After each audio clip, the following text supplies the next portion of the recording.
4.5 billion years in the making. A land as old as the Earth itself. Australia. It's not the brave new world you might expect.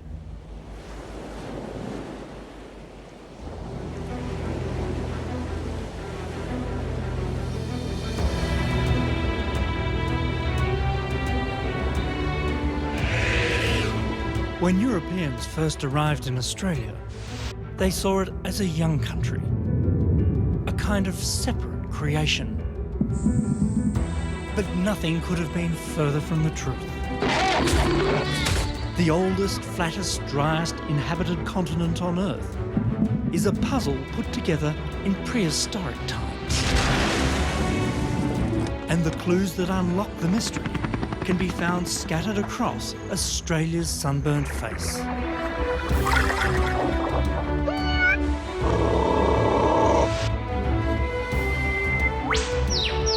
My name is Richard Smith, and this is an amazing country. For a scientist like me, every rock has a history, every creature a tale of survival against the odds. So join me and spend a few billion years on the big island at the bottom of the world.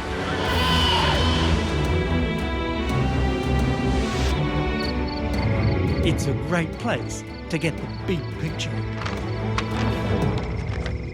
Of all continents on Earth, none preserved the great saga of our planet and the evolution of life quite like this one. Nowhere else can you so simply jump in a car and travel back to the dawn of time.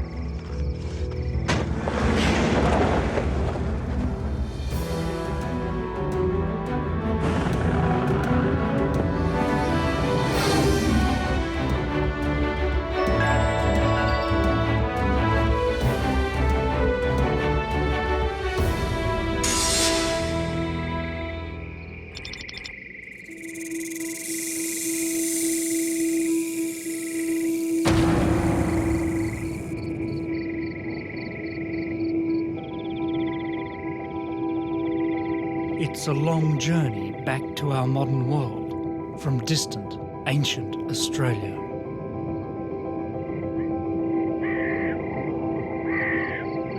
From the birth of the Earth to the present day, the road of time stretches a mind-boggling 4.6 billion years. It helps to imagine, just for a moment, that this car can travel through time. I set the controls for 1 million years per minute. That's 60 million years of history for every hour we travel down the road. You want to see the real old Australia? It's quite a ride.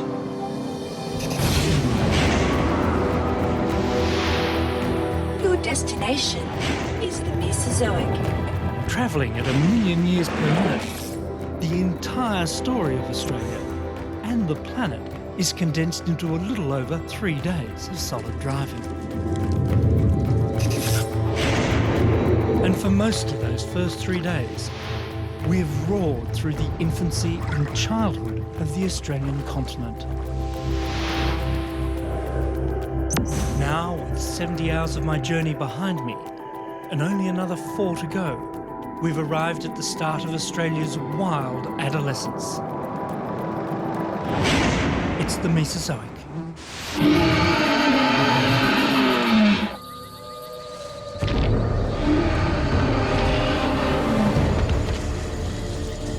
The Mesozoic is the one geological era nearly everyone has heard of. And for good reason. It's in the Mesozoic, home of the Triassic, Jurassic and Cretaceous periods, that dinosaurs ruled the Earth. But despite such world domination, evidence for their conquest of Australia has been a little thin on the ground.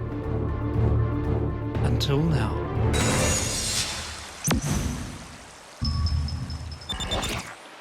It's time for the age of dinosaurs, down under.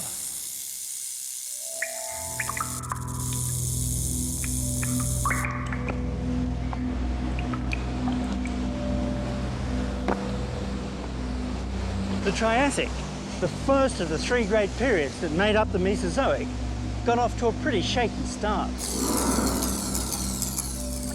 The Permian crisis, the world's most catastrophic extinction event, was over. But gone with it was perhaps 95% of the biological diversity of the planet.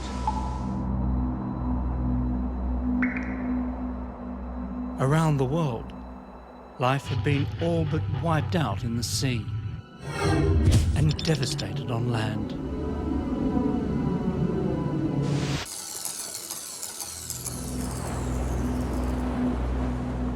Yet somehow, out of the carnage and confusion of that devastated world, rose a new one. And with it, the dramatic sandstone landscape of Sydney. I think, Richard, this would have to be one of the best places to see the Sydney sandstone. There's the Pacific Ocean. There's North Head over there. There's the entrance to Sydney Harbour just behind us there. Over here's the Gap. And a lot of rock underneath us. There's about 250 metres of solid sandstone. But there's a lot of history in the story we're not... Biologist Tim Flannery knows the landscape of my hometown well. Sydney, it seems, was built on the aftermath of disaster. We would have been standing when this sandstone was laid down in a post-catastrophic world. We've had the great disaster of the Permian extinction, with life almost extinguished, 95% of all species gone. Even plants struggled to recover. The colourful forests and rich coal swamps of the Sydney Basin had gone. And over the next 20 million years, the lush world of the Permian was buried deeper and deeper in sand. There's been some recent studies suggesting that this sand here, particularly, may have come from as far away as East Antarctica. And that is a massive distance.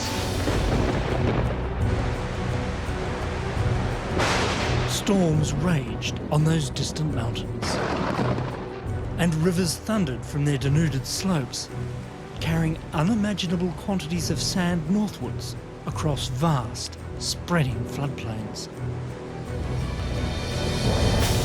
This rock talks to me of a time when life was slowly recovering, but there's not even enough life and vegetation to hold the banks of the river together. It's just this great braided system running across the landscape. I can just imagine standing there, seeing these ripples 6 metres high, imagining this world where the physical processes of the planet are just laid so bare. These sand grains saw that. The sun that was shining down on the planet then struck those sand grains that we're standing on now. And it's that great physical reminder. That's why I love geology, you know, that you know that rock was there at the time, 230 million years ago.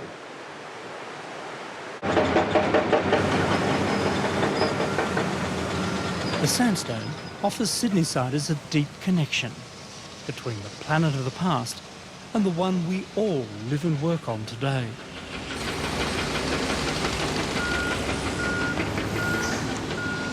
Now, after waiting quietly in the dark for some 230 million years, the lost sands of Antarctica have a new job as the bedrock and building blocks of a great global city.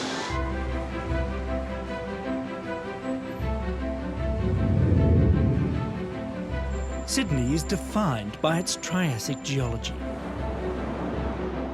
From the warm glow of its stone buildings to the shape of its harbour, the sandstone dictates everything from the flow of traffic to the form of its native flora. The sandstone cliffs stand hard and proud against the Pacific Ocean and weather into the soft golden sands of the surf line. The sand also buries the Permian peatlands, allowing them to become the coal that powers the city. and rising to the west, this same sandstone forms the rocky ramparts of the Blue Mountains and the Great Dividing Range. All of this, a legacy from the dark days when the Earth nearly died.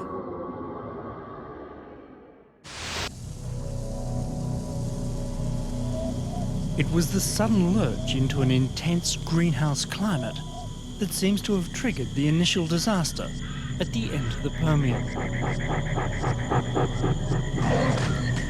A series of wild climate swings plagued the early Triassic before the planet finally stabilised. And even when it did, temperatures still simmered.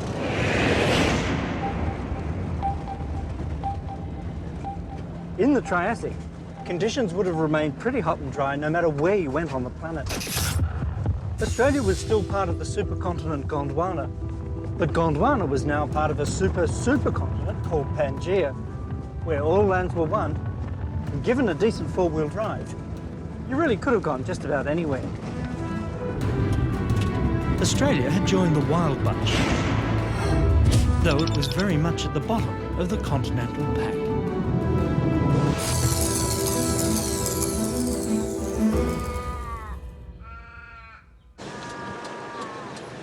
The far western New South Wales town of Bourke has always been thought of as a long way from anywhere. There was some historical basis for this in the Triassic, when Down Under really was down under. There was no back of Bourke.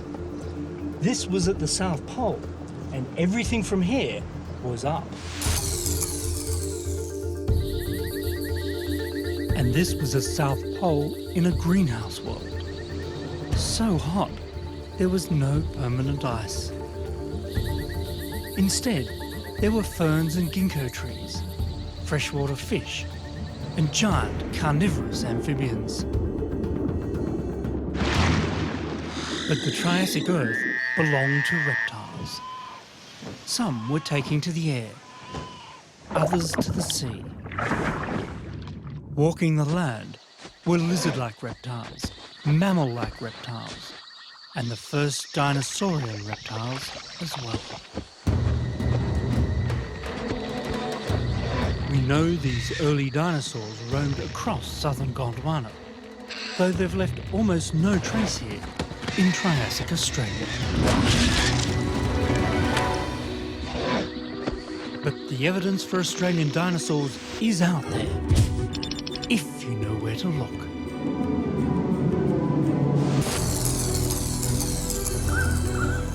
The old gold mining town of Mount Morgan in central Queensland is one such place.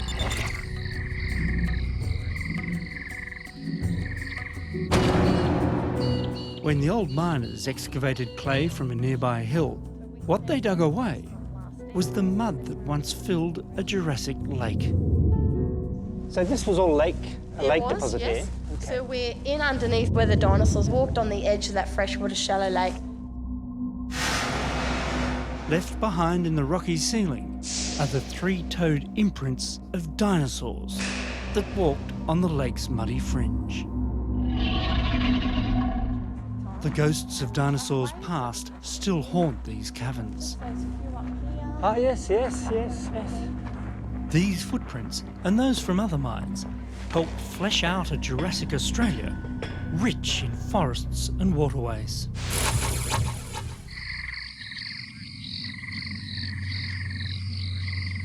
I'm standing in what was the muddy edge of a lake, and up there, on the lake's surface, a theropod once walked above me. About 195 million years ago, an imprint as clear as day.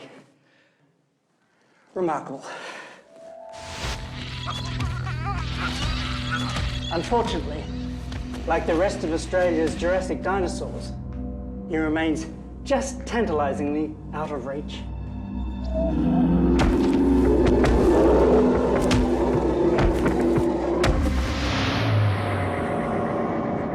Bones of some of these Jurassic dinosaurs have been found, but the record is scrappy at best, just enough to fill a display case in the Queensland Museum.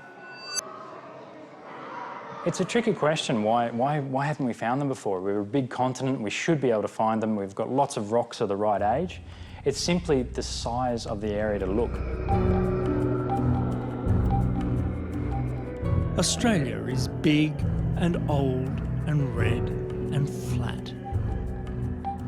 This is a geological landscape that keeps its Mesozoic secrets well hidden. The botanical landscapes Australia's dinosaurs walked in, though, are much easier to experience. You can still walk in them today. The Mesozoic was a great time for plants. The Earth was an ice-free greenhouse world, warm and wet. Thick forests spread around the globe, and the southern lands of Gondwana were no exception. Cycads, ferns and ginkgos were common, and had now been joined by the tree ferns that still abound in the rainforests and gullies of eastern Australia. But the standout trees of Mesozoic forests worldwide were the giant conifers. Luckily, some of those giant conifers are still with us. This towering sentinel is a Queensland bunya pine, and it's remarkable not only for its great size, but because it's so little changed. The bunya, hoop and kauri pines of eastern Australia are well-known living fossils from the days of the dinosaurs. But in 1994, the ultimate pinosaur was discovered, the Wallamai pine. A green giant 40 metres tall, hiding less than 200 kilometres from Sydney. Here, in a couple of secret canyons, were less than 100 of perhaps the oldest surviving tree species in the world. The spitting image of fossils from as far away as Antarctica.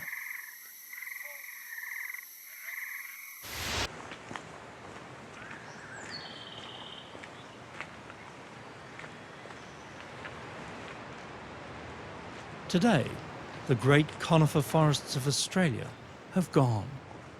But the few surviving pockets allow you to dream of the days when you could have driven from coast to coast with not a gum leaf in sight.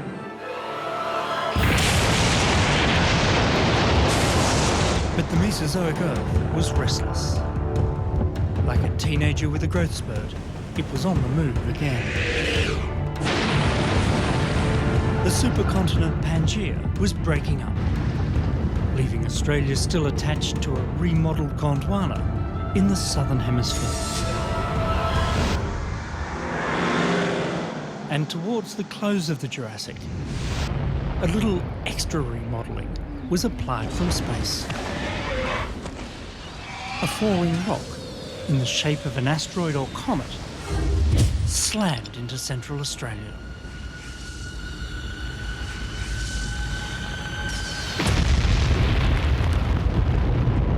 It was a bullseye that you can still see, almost bang in the middle of the continent.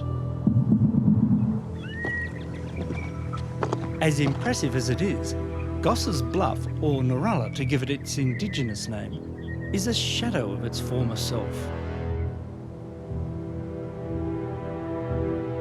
Most of the original 20-kilometre wide crater has been worn away. What's left is merely the bowl punched deep into the earth below ground zero. Still, the ring of low hills gives a pretty good hint at the scale of utter devastation that must have been visited upon the land for at least 100 kilometres in every direction.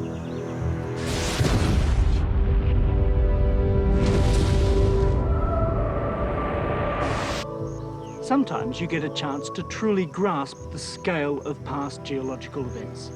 And when you do, it's truly humbling. it wasn't the Goss's Bluff impact that saw off the dinosaurs, but it was a portent of dangers to come.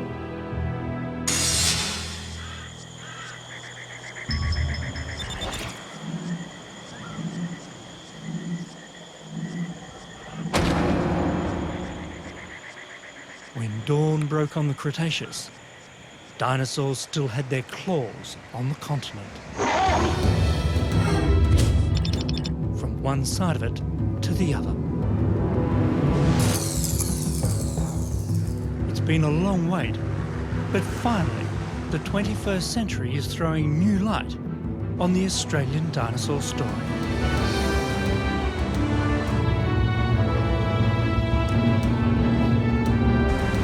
For years, the ancient secrets of the Kimberley coastline near Broome have been guarded by extreme tides and extensive mudflats.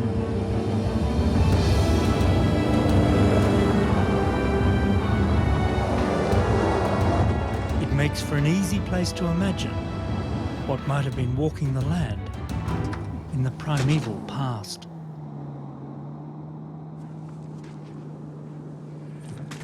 Wonderful. But imagination alone is not required here. The giant beasts of the early Cretaceous have made their presence clear to us.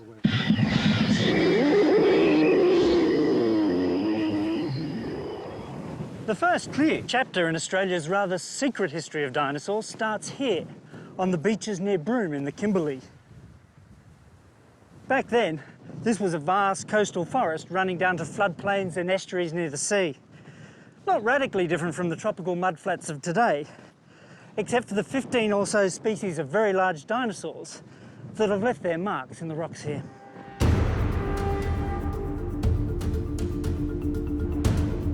Footprint evidence shows dinosaurs stomped along a staggering 100-kilometre stretch of this coast. They must have been everywhere.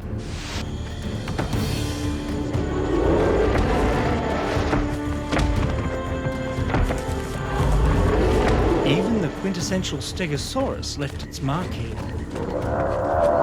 One of only a handful of prints in the world. But the largest and most abundant footfalls belong to the towering vegetarian sauropods. And this is the trackway of one large sauropod that came wandering past Broome around 132, 135 million years ago. Big footprints. One there, another one there, a big footprint here, and interspersed amongst them, some smaller footprints, thought to have been made by a calf, wandering with its mother. There's little evidence, though, for parental care in sauropods. And once you reach this sort of size, little need for it. Finding enough to eat was probably a bigger concern than avoiding predators. But for most Australian dinosaurs, day-to-day life was a hazardous experience, as a small herd discovered near Winton 95 million years ago. That moment is frozen in time here at Lark Quarry, site of the world's only recorded dinosaur stampede. Picture the scene here one ordinary day in the Cretaceous. This was a broad, muddy spit running down into a lake just over there.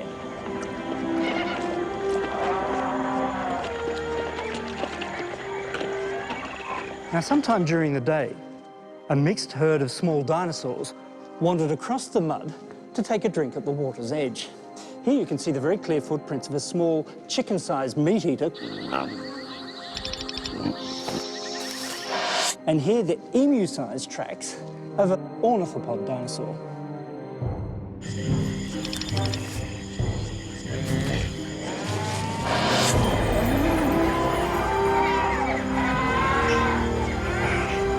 But behind me, probably more or less where the wall is, was the start of a forest of tree ferns and ginkgo trees.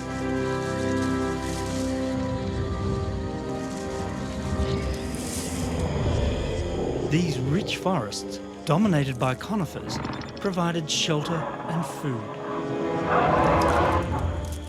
And cover for a meat eater. Even for a wary dinosaur, the Cretaceous was no time for complacency. Now, if you popped your head up and looked back this way, you would have seen one very large, very hungry theropod head down and heading your way.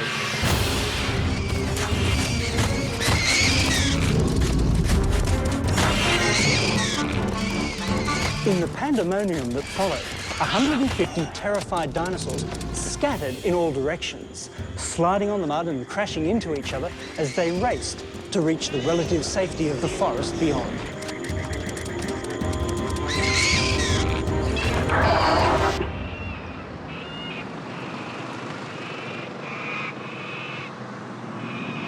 Footprints, though, can only ever tell part of the story.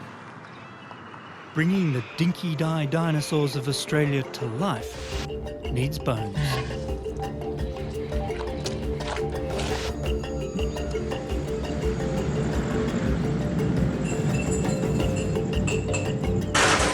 And finally, those bones have also started turning up. Here's your coffee. Oh, thank you. How's it going? Slowly coming together, very, very slowly. They've come to occupy a very special place in the lives of husband and wife graziers, David and Judy Elliott. Only about 10,000 pieces to go. You're going well. Yeah, I'm doing really well. Yeah. And yes, that is a dinosaur on their kitchen table. It's a pile of rock that's got tiny bones in it. And we've dubbed it Chook, or Chooky, because that is about the size of the animals that the bones relate to. So, it's Chooky. But most of Belmont Station's dinosaurs have outgrown the kitchen. Bones are coming out of the ground in the general Winton area on such a scale now that the Elliots have helped establish a purpose-built dino lab and museum to process and display the finds. Dubbed appropriately, the Australian Age of Dinosaurs.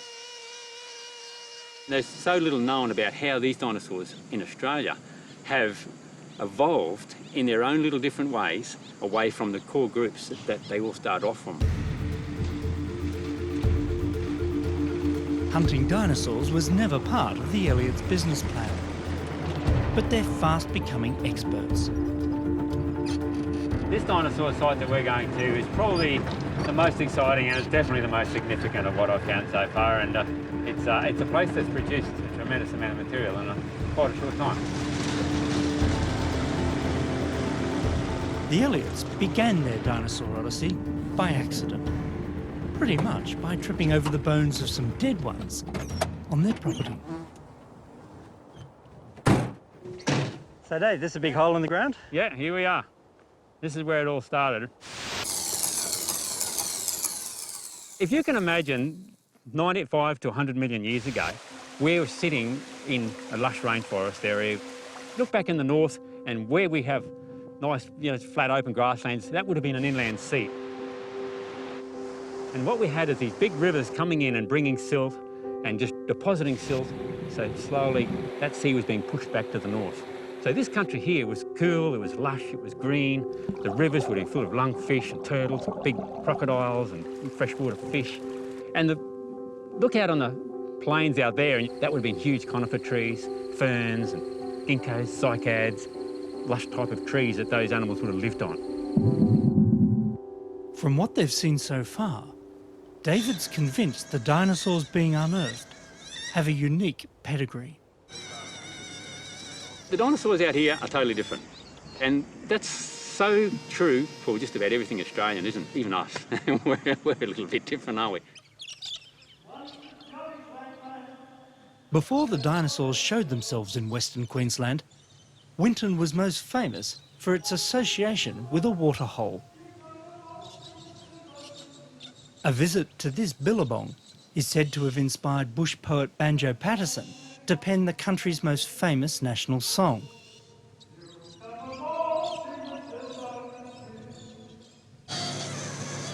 That legacy lives on. Each animal being revealed to us, bone by ancient bone, is given a local nickname.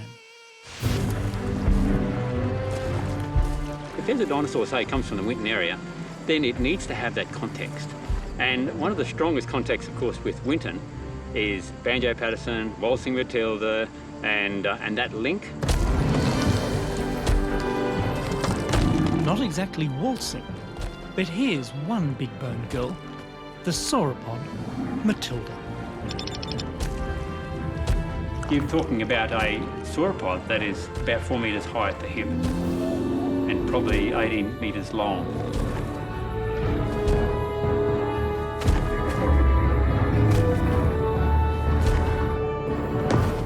And then there's Banjo himself, the fearsome southern hunter.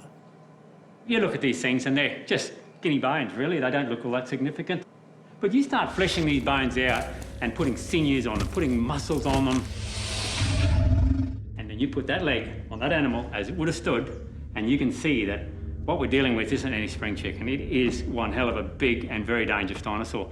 And it's not the sort of thing that you'd particularly like to have chasing you up the garden path or down the hallway.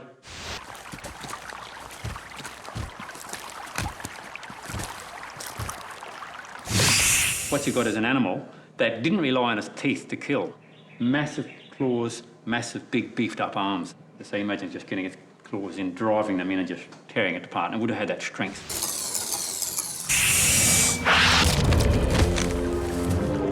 Researchers now think that one of Banjo's kind was the hungry meat eater responsible for all the panic at the Lark Quarry Stampede. And in an extraordinary twist of irony, it now turns out that the spot where the bones of both Banjo and Matilda were found was indeed a billabong.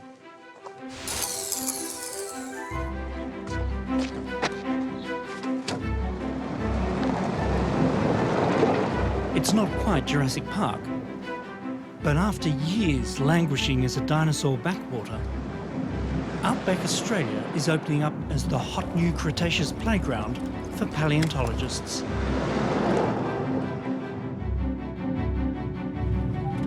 It's always been a big country out here, and after an unusually wet year, this red landscape is so green, it even looks like it could carry some pretty large livestock.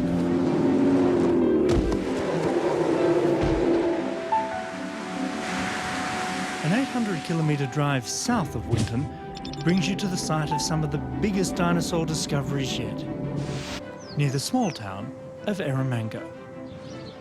Population, 171. A hot summer day here is 47 degrees. As far as towns go, Eromanga is no Titan. But that's not so true of the bones found on nearby Plevna Down Station.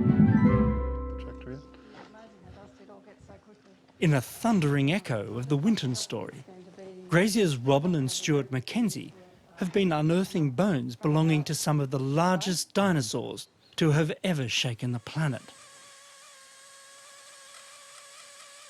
This enormous drumstick is over 2 metres long.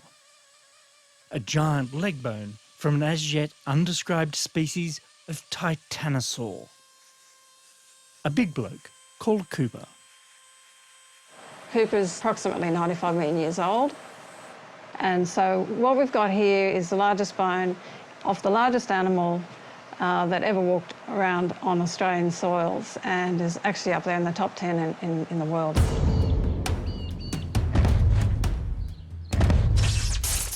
At over 100 tonnes, and with a hip height as high as the hotel roof, this giant would have barely fit in Eromanga's main street. Australia is really in a natural history revolution. There's dinosaurs being found all over Queensland, central Queensland, from Winton down to Eromanga, and even in southern Australia. So in the last decade, we've found hundreds and hundreds of dinosaur bones, from the smallest dinosaurs to the largest. There's no stop to it now. The train has left the station, the dinosaurs are out, and there's going to be more and more discoveries over the next few decades. For a tiny town, Eromanga can make some big claims to fame. Being the furthest town from the sea in Australia is another one. But it wasn't always so.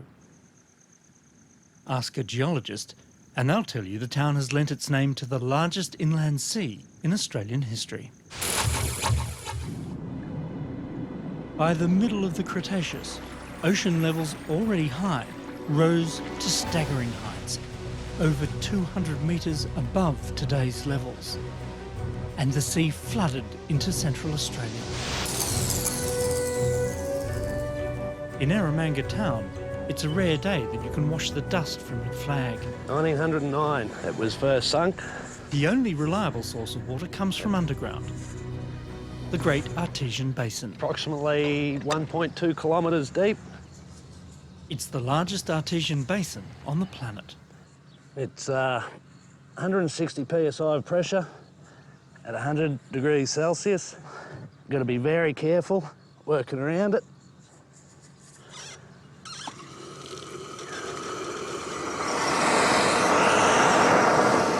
The heat comes from the warmth of the Earth over a kilometre below us. It's smelly because it's been trapped down there for 1 million years. Of course, this isn't stinky prehistoric seawater coming out. Rather, it's fresh groundwater that's taken an age to seep deep into the porous stone that was once the sand at the bottom of the Eromanga Sea. Without the Eromanga Sea, there wouldn't be a Great Artesian Basin. It's the fine muds of the old Eromanga seafloor that seal the top of the Artesian Basin. Mark out the boreholes that tap into it, and you can pretty much draw a map of where the ocean used to be. About 120 million years ago, the Eromanga Sea spread out over a quarter of the continent.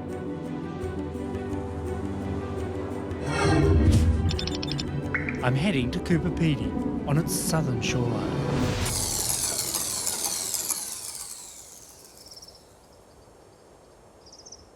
Normally, the barren rocky surface of the moon plain surrounding the town of Cooper Pedy blisters in the sun. This year, it's a sea of green. Scattered across the plain are strange clues to its past. Petrified driftwood, the salty glint of gypsum, even rocks dropped from winter ice that once rafted overhead.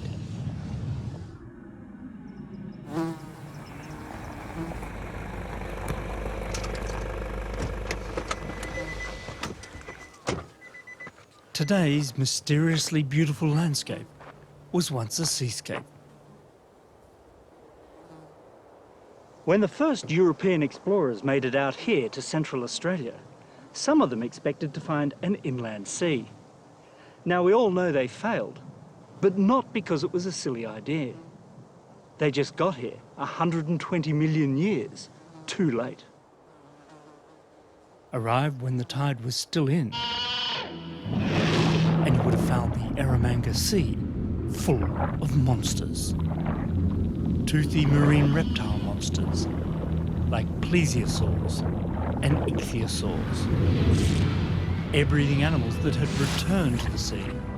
Both these types of reptiles are known to have hunted in Eromanga waters. And they died here too. Sometimes a corpse sank to the seafloor and fell all the way to the future.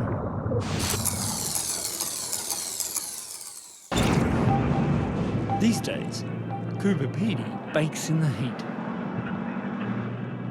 It might look like a ramshackle collection of mine shafts, underground houses and tourist traps, but this is Opal Central. The diggings here produce over 90% of the world's supply of this rainbow-hued treasure. So it's no surprise, opal is Australia's national gemstone. All you do is pull it and you're going to go down slowly. feel like an ant. Yeah, don't go looking up too much. Brothers Steve and Drago Marjanovic make their living prizing these precious stones from the ancient seabed on the outskirts of town. This is their daily commute. A tight fit dangling on a wire 20 metres down a giant wormhole. Wow. Hi, Drago. Well, that's quite a trip. Come, mate. Drago has offered to lead marine reptile expert Maria Zammit and I Welcome. deep into the prehistoric Eromanga seafloor. The brothers have dug an extraordinary catacomb of shafts and tunnels into a Cretaceous marine graveyard. So, Drago, is it hard to tunnel through this? Oh, yeah. Opal formed here when silica-laden water leached through the rock, pooled where it met resistance, and then slowly evaporated. My goodness, Drago. You've been tunnelling to China down here. A fair few miles. Occasionally, when this mineral-rich water encountered a fossil, a biological treasure became a mineralogical one as well. Wow, that is just beautiful. That green one is stunning. And it's clearly a shell. You're absolutely right. You can really see that they're shells. I mean, that tells us a little bit about the seabed that was here at the time.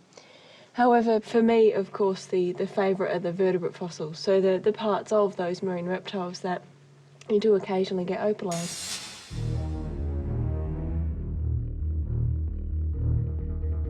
These are some of the opalised body parts recovered so far.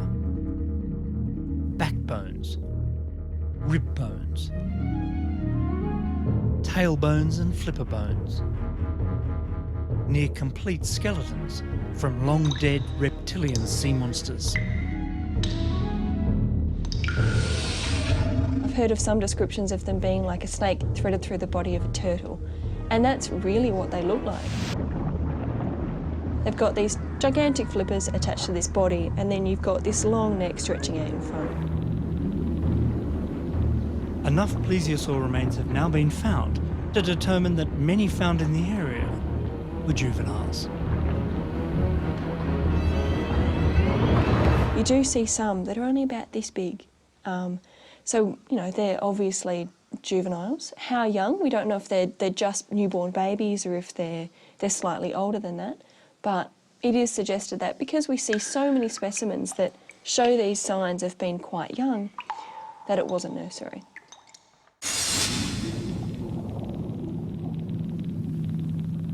The current thinking is that these reptiles migrated down to the southern Eromanga coastline to feed and breed during the relative warmth of the polar summer. Plesiosaurs could carve and fatten up in the nutrient-rich waters, heading north again before the winter returned. It might have been a safer place than most to raise a youngster in a dangerous ocean.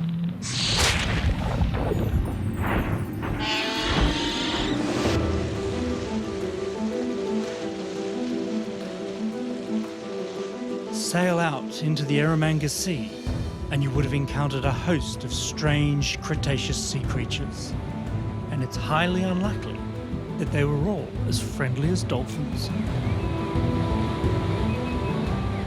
What I think is amazing is if this was 100 million years ago, we'd be travelling over very similar seas to this, but when we got there, we wouldn't be looking for these strange animals, they'd be looking at us. Mark Norman and I are off to meet one of the strangest survivors from these Cretaceous seas. Not the great sea turtles, though they were already on the scene by now. It's the Nautilus. No, it should have been straight through here. It's not easy to find. These days, this ancient mollusk hides away on the darkest, deepest reef walls in the Coral Sea, nearly half a kilometre below the surface. A trap has been sitting at depth overnight, set with some unusual bait.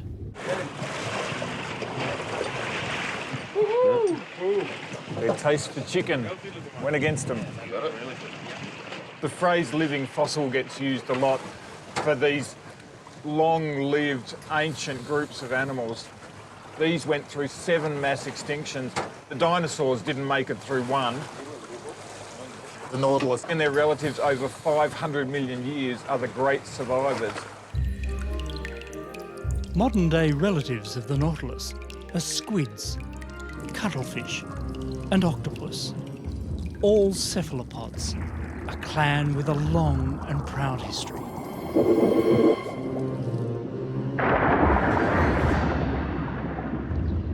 This is a face from the distant past. Eyes for seeing, and hidden within a nest of 90 tentacles, a mouth for eating. Primitive it may be, but this whole prehistoric package is jet-propelled. The distant ancestors of the modern Nautilus were the nautiloids. We know them from their fossil shells, which in the early days were mostly straight. For hundreds of millions of years, these sorts of animals dominated our oceans and got to massive sizes. Some of the straight ones got to 10 metres long, so they were like giant telephone poles bobbing along, hoovering up trilobites.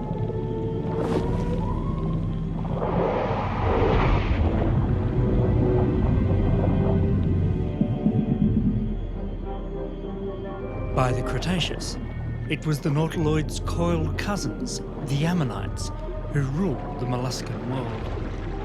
And the Eromanga Sea was full of them. Some grew larger than tractor tyres, and they must have had an appetite to match. Even on a calm day, there was a wildness to the sea. Rich pickings were to be had throughout the Eromanga, for mollusk and reptile alike.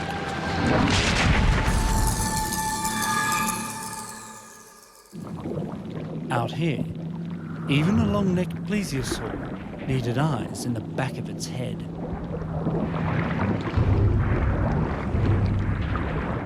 For the Eromanga was the hunting ground of perhaps the greatest sea monster of all time,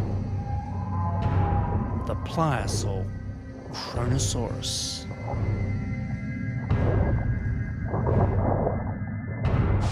So here we have just the skull of Kronosaurus queenslandicus, the largest marine predator of all time. We start at its snout, we go past these amazing teeth, these bone-crushing teeth, back to the back of the skull. Here is where the actual eyes would have been, and right where I'm standing, 2 metres away, is the back of the skull. This toothy monster was a meat-eating machine, and we can even see what its last meal was. Because right here is a rib cage of Kronosaurus, and inside its stomach we can see the vertebrae of its meal. This is a long-necked plesiosaur, and it even preserves the stomach stones from this animal. On top of that, we have turtle. So this animal was eating long-necked plesiosaurs and turtles.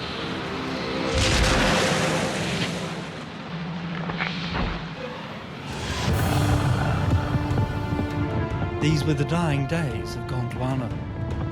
Africa had long ago slipped off to the west. Now India was gone too. Even at the bottom of the world, the strain between Australia and Antarctica was beginning to show.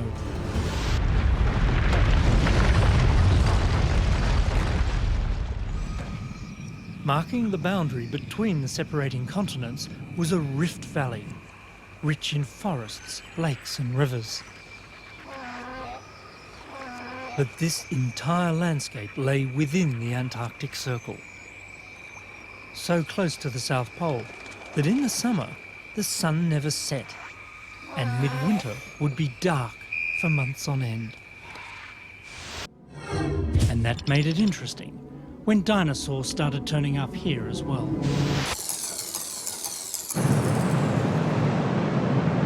For over 3 decades, Paleontologist Tom Rich has been on the hunt for bones of animals that lived in these primeval polar forests.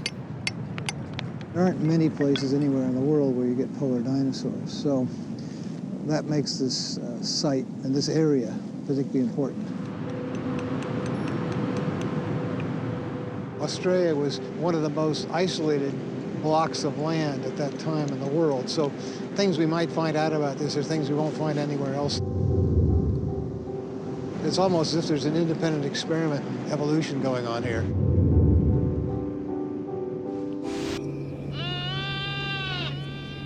Some of these Antipodean experiments were small ornithopod species like these. Outwardly conventional, these were rare dinosaurs, thought to be permanent polar residents. Clues in their bones suggest they remained active right through the long, chilly gloom of the sunless winter. But the dinosaurs weren't the only polar pioneers living in these dark forests. Some had fur.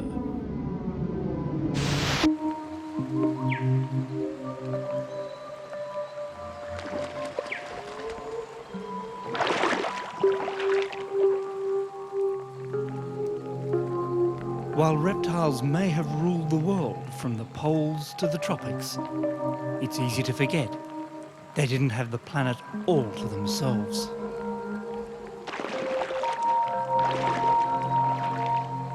There was another type of animal hiding in these prehistoric forests. They're still here, and there's one just over there. The ancestors of the platypus have been poking their mammalian noses into the billabongs and waterways of Australia for at least 120 million years.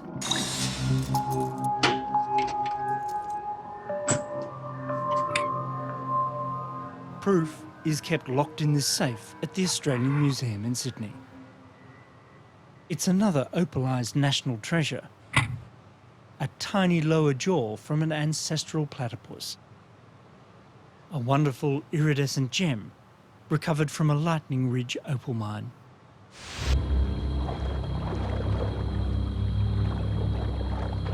Warm-blooded, furry, and for the most part small, the mammals we know existed at the time could hide and hunt in the shadows of the giants.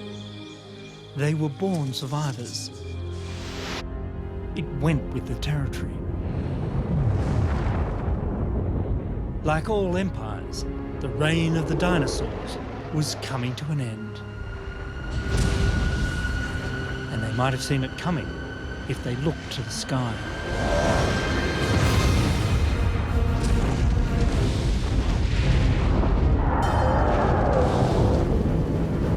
When an asteroid slammed into Mexico's Yucatan at the end of the Cretaceous, it knocked every corner of the globe for a six.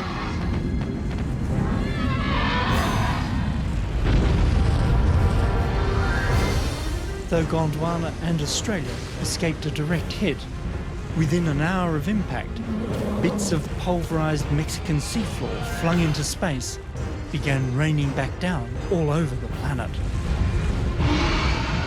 In places, it would have turned the sky as hot as a giant kebab grill.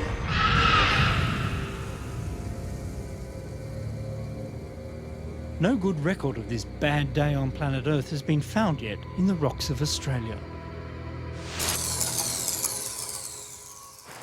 But step over the ditch to the South Island of New Zealand and you'll find hard evidence for the blanket of cosmic dust that's settled over the planet. This, believe it or not, is the moment that the world changed forever. Now, it might not look like much, but this thin grey band of rock found around the world offers a remarkable window into one of the most dramatic events in the planet's history. Below this boundary lie dinosaur bones, and rising in the rocks above is a world clearly recovering from a catastrophe.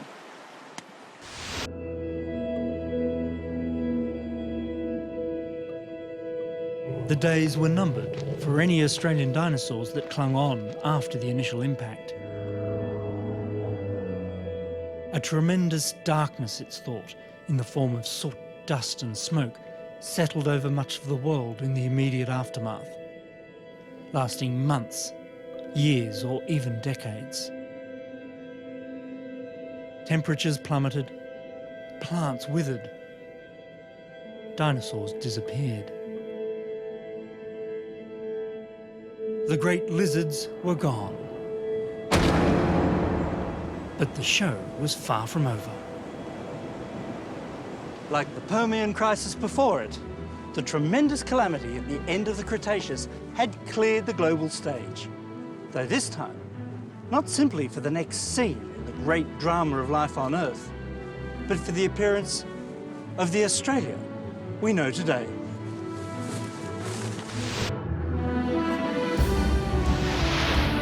Now, the final run to reach the present begins. With the end of the Cretaceous, Australia sails off alone. An island ark, adrift on a sea of change.